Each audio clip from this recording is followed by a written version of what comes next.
and welcome to the latest episode of the Iona Athletics Podcast, your source for all the latest news surrounding your Iona Gaels. I'm your host, Mike Phillips, coming to you via audio only for the beginning of this podcast. The Murphy Center studios are closed for the Martin Luther King Day holiday, but we did not want you to wait extra long for this podcast, so we are going mobile today for the audio open news. We will be going video in just a bit when we have our interview with the head coach of Iona's women's water polo program, Brian Kelly. That interview is coming up in a bit. Make sure you stay tuned until the end of the podcast for the upcoming schedule in Iona Athletics. But we'll get it all started with some news and notes right now. On January 13th, Iona men's basketball program announced that they have reached a 4-year agreement with Fordham to resume one of the metropolitan area's fiercest hoop rivalries. The first matchup in this series takes place on November 16th, 2020 at Rose Hill Gymnasium down in Fordham, with the second road matchup coming in 22. The Rams will come to New Rochelle in 2021 and 2023.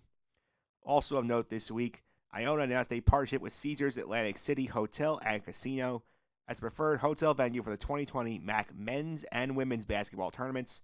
Remember, they're not in Albany anymore. This year, the MAC basketball tournament shifts to Atlantic City and is scheduled to take place from March 10th through 14th.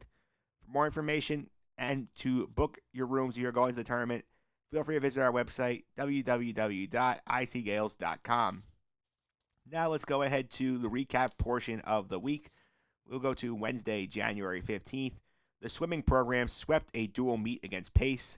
The men's team won 152 to 106, while the women won 166 to 105. The Gaels were just dominant in this one. They won 25 of 30 events. 5 different Gaels picked up multiple wins, headlined by Connor Mullen scoring wins in the 100 and 200-yard butterfly and the 100-yard freestyle. Let's go ahead to Thursday, January 16th. The Gaels women's basketball team home lost to Niagara 63-57. Cheyenne Moy led the Iona with 21 points, going 8 of 11 from the floor, including 4 of 6 from 3. Let's go ahead to Friday, January 17th. Men's basketball picked up its first home win of the year, topping Fairfield 64-57. 4 different Gaels scored in double figures, including Tawan Agee and Asante Gist, who had 13 points apiece. Isaiah Washington had an impactful game on offense for Iona, scoring 12 points, scoring 5 rebounds, and a steal that led to a key bucket late in the game. Women's water polo all started their year off on a positive note, a 16-4 win over Ottawa University, Arizona. The Gaels scored 8 unanswered goals, built an 8-1 lead in the first half they never relinquish. Jordan Van Rieken had 5 goals and 2 assists for Iona, while Maeve Wyden scored 3. Carson Stewart, and Danielle Hernandez also chipped in 2 goals apiece for Iona. We'll go to Saturday, January 18th. It was a busy day for Iona. The Gaels indoor track and field team competed at the Penn 8 Team Select, hosted by the University of Pennsylvania. On the men's side, Jelani Pierre was Iona's best finisher in the 200-meter dash, setting a personal best with 22.66 seconds in the race. The Gaels also had 2 runners placed at the top 10 in the mile race, including Jamie D., who ran in 4 minutes and 9 seconds, and Jack Hopkins, a guest of this podcast back in early November, who ran the mile for the first time in 4 minutes, 11.83 seconds. Pierre also represented Iona in the long jump, placing 5th overall with a leap of 7.02 meters. On the women's side, Egley Morinete finished 2nd in the mile race with a career best time of 4 minutes and 51.96 seconds, just a second less of winning the race. So close. And in the 800-meter race, Jenna Nowell placed 3rd with a time of 2 minutes and 14.34 seconds, the fastest time of her college career, while Caitlin Ortman had the 10th best time at 2 minutes and 16.08 seconds. The swimming team lost a dual meet at home to Fairfield. The men fell 145 to 135, and the women lost 150.5 to 140.5. Very, very close effort here. 7 different Gaels did score individual wins, while the Gaels also picked up 3 relay wins, 2 for the men's team, 1 for the women's.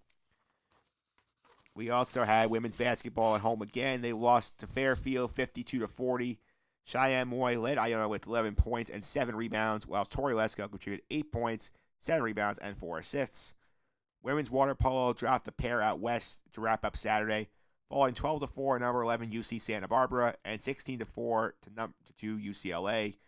Jordan Van Rieken scored 6 of the 8 goals Iona had on the day. Finally, we'll go to Sunday, January 19th. Men's basketball loses at Marist 83-73. There were, however, 4 different Gaels in double figures. Asante Gist led the way with 15 points. Women's water polo also, unfortunately, a loser. They lose to UC San Diego 19-8. Jordan Van Rieken had 4 more goals for the Gaels in defeat. Maeve Wyden contributed 2 more. And that will do it for the week that was in Iona Athletics. Up next, our interview with the head coach of the women's water polo program, Brian Kelly, right after this. Meter line, and that is finished by Maeve Wyden. All right, we are back here on the Iona Athletics podcast. Joining us on the phone all the way from California as his team gets ready for their first meets of the season, the head coach of the Iona women's water polo team, Brian Kelly. Coach, welcome. How are you? Thanks, Mike. Thanks for having me. I'm doing well. All right. I want to start with the fact, obviously, that people who do not know, you're a lifer here at Iona. You've been here for almost 2 decades. So what is it about this school that keeps you so dedicated to it and the programs here? Wow, it's almost 3 decades now if you count my years as a player. It's crazy. I mean, it's home. I love it. In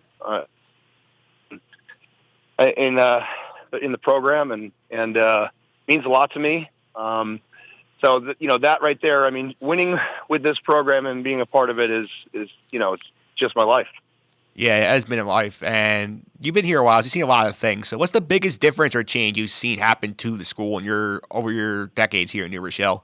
The campus, without question. It's night and day, where it is now than where it was in the 90s. I mean, I came here as a freshman. There was Rice and there was Loftus, I think, was in its first year. That alone, and having one main dorm, and then the small dorm in the back with Rice. And now you look at the school, with the additional dorms and La Penta School of Business, the student union, and the new, new athletic center. It's pretty amazing. It is pretty crazy, and obviously you gravitated towards water polo, and obviously you played here as well. So, you have a favorite memory or moment that sticks out from your mind and encapsulates what it means to be a part of the Iona water polo programs? When you do something for so long, you obviously have more than one. I mean, I would probably rank, coaching my sister at the top of the list. My sister played for me and graduated from the program in 2001. Played for me for 4 years and was our all-time leading scorer until that was broken. Obviously, going to NCAA's is the pinnacle of my achievements in Iona water polo. Getting Iona to 3 national championships and 3 elite eights was pretty amazing. You show up to those tournaments and you're generally the 7 or 8 seed, and we were the 8 seed the first year we went, and we played Stanford, who eventually was the national champion, and we gave them a really good game. I mean, the score doesn't indicate it, but it was like 21-7. But playing them, and we scored 7 goals on them, and they had only given up 5 goals. They only gave up 5 goals 4 times all season. So that was an accomplishment in itself. They had 5 Olympians on the team. It was pretty amazing. On the men's side, we've had a lot of accomplishments and some great All-Americans come through for us. I mean, as a player, probably my top memory was on to the 49er tournament in Long Beach, and playing. It was kind of like a top 16 tournament at the beginning of the season that was held at the Belmont Plaza, where the '84 Olympics were, and that was the premier tournament in the country at the time. And we went there, and I don't know what our seed was, but we ended up matched up with Pepperdine, who was a 1 seed, and we were tied with them at halftime. And we're changing benches, and everyone in the water is asking us who we were, where we're from. They had no idea. They didn't hear, never heard of Iona. That was a big memory for me. That was a really cool experience. I think it is for sure. Let's go to today's women's team, and they are super competitive. They're ranked 3rd in the preseason polls this year. Model consistency of this program. So, what do you think that this preseason poll ranking says about the level of respect the Gaels water polo program has around the MAC? Yeah, I think that shows us a lot of respect because we're losing some key players from last year, but we have some key players returning, and we have a couple of really, really standout players on this team, and We're going to be a little bit thin with our roster, but we are going to be really competitive, and we're building towards the future. This is going to be, a competitive year for us, but we want to get back to where we're winning the MAC, and we're starting to lay the foundation with this team. This team it has to really get after it and compete and build towards a winner, no question about it. Yeah, and obviously one of the challenges that is the schedule, because not a lot of home matches at the Heinz Center pool. There's a lot of road and neutral site matches on the slate every year. So what kind of challenge is that for the team when you spend so much time on the road? This is one of those sports where it's not soccer, it's not, swimming, it's not basketball, it's not baseball. You're not, you don't have, 10 teams in your 20-mile radius. I mean, it's you got to drive to play, wherever you are growing up in this sport, and you're kind of used to it as a water polo player. You're used to flying to California and playing in the Junior Olympics, or flying to Orlando or Miami and playing in international tournaments, and you're used to for me growing up in the Midwest, growing up in Chicago, we'd get in cars all summer long, drive to Canada, drive to Des Moines, Iowa, and play in a tournament. Drive to Clayton and play in St. Louis, and then drive all over the state of Illinois playing games. And I think for the most part, these kids are accustomed to doing that because that's what they do.